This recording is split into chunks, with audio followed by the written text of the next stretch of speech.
Assalamualaikum warahmatullahi wabarakatuh. Perkenalkan, saya Wulan Ayu Putri, berasal dari kelompok Lavender.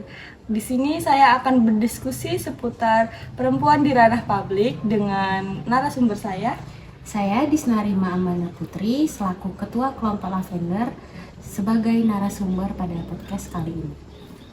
Baik Mbak Disna, untuk pertanyaan pertama, bagaimana tanggapan Mbak Disna mengenai penghasilan istri yang lebih banyak dari suami dan kebutuhan keluarga istri yang menanggung?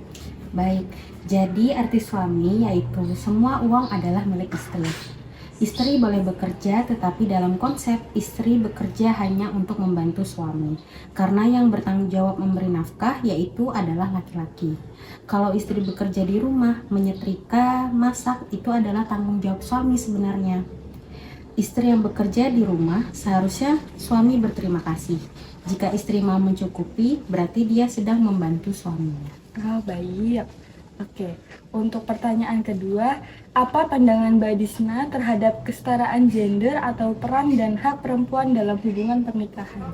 Baik, untuk sekarang ini sih kesetaraan gender tidak menjadi masalah yang besar karena gender sudah mengimbangi profesi yang ada seperti pilot, tentara perempuan, poluan perempuan, seperti itu. Baik, ini untuk pertanyaan terakhir ya Mbak Disna. Ya. Menurut Mbak Disna, apa saja hambatan-hambatan yang dihadapi perempuan dalam mencapai kesetaraan gender di tempat kerja? Baik, jadi hambatan-hambatan yang sudah saya petik selama ini yaitu ada 10 hambatan. Hambatan yang pertama adalah kesenjangan gaji, perbedaan bayaran antara perempuan dan pria.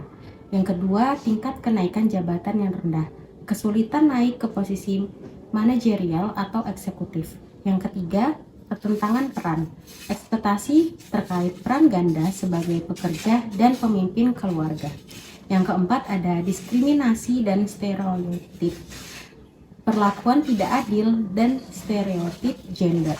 Yang kelima, kurangnya representasi di tingkat tinggi, kurangnya perempuan di tingkat kepemimpinan yang tertinggi. Yang keenam, ketidaksetaraan dalam peluang pendidikan dan pelatihan yang tidak setara. Yang ketujuh, ada diskriminasi hamil dan menyusui, diskriminasi terhadap perempuan hamil atau menyusui. Yang kedelapan, kurangnya dukungan jaringan, kesulitan membangun jaringan profesional. Lalu yang kesembilan, ya ini ada pelecehan seksual dan intimidasi, pengalaman pelecehan seksual di tempat kerja. Dan yang terakhir, yang ke-10, ketidaksetaraan akses ke peluang proyek, tidak diberikannya akses yang sama ke proyek menantang. Oh, seperti itu. Baik Mbak Disna, menurut saya cukup dari pendapat-pendapat dan jawaban dari Mbak Disna. Baik, kesimpulan dari podcast kali ini, perempuan di ranah publik menjadikan suatu pembelajaran dan memperluas materi yang awalnya hanya mengerti sekilas tentang perempuan di ranah publik.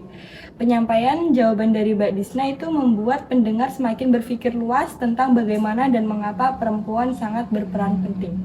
Terima kasih Mbak Disna atas partisipasi dan atas jawaban-jawaban yang Mbak Disna sampaikan kepada kita. Akhir kalam, untuk menutup diskusi pada hari ini, marilah kita membaca hamdalah bersama-sama. Alhamdulillahirabbil alamin. Wassalamualaikum warahmatullahi wabarakatuh. Dari suami dan uang kebutuhan keluarga yang menanggung istri. Jangan tahu singkatan dari suami itu apa? Suami itu S-nya itu semua, U-nya itu uang, A itu adalah, M itu milik istri. Jadi suami itu semua uang adalah milik istri. Yang hadir ini setuju gak? Setuju ya? Ya. Jadi nanti ATM segala macam yang pegang jenengan tidak apa-apa. Ya, karena suami itu semua uang adalah milik istri. Ya. Nah ini dapat dari kawan gamping itu ya. Ya. Kemudian bagaimana kalau istri bekerja? Boleh. Ya. Istri bekerja boleh, tapi konsepnya bekerjanya istri itu adalah membantu suami. Karena yang bertanggung jawab memberi nafkah itu adalah laki-laki. Ar-rijalu qawwamuna 'alan nisa. Jadi konsepnya begitu. Kalau istri itu bekerja di rumah, termasuk nyetrika, kemudian bersih-bersih, memasak, itu tanggung jawabnya siapa? Suami. Itu tanggung jawabnya suami. suami. Jadi mestinya istri yang sudah bekerja domestik di rumah itu, suaminya harus berterima kasih karena semua penyelenggaraan rumah tangga termasuk kebersihan, termasuk memasak itu adalah tanggung jawab suami. Sehingga ketika istri seolah-olah dia melakukan pekerjaannya sendiri, itu bukan, itu tanggung jawabnya suami. Suaminya harusnya matur nuwun. Makanya kalau ada suami yang ngepel itu jangan jadi sok pahlawan. Wong itu sebenarnya dia tanggung jawabnya dia. Selama ini dicukupkan oleh istri.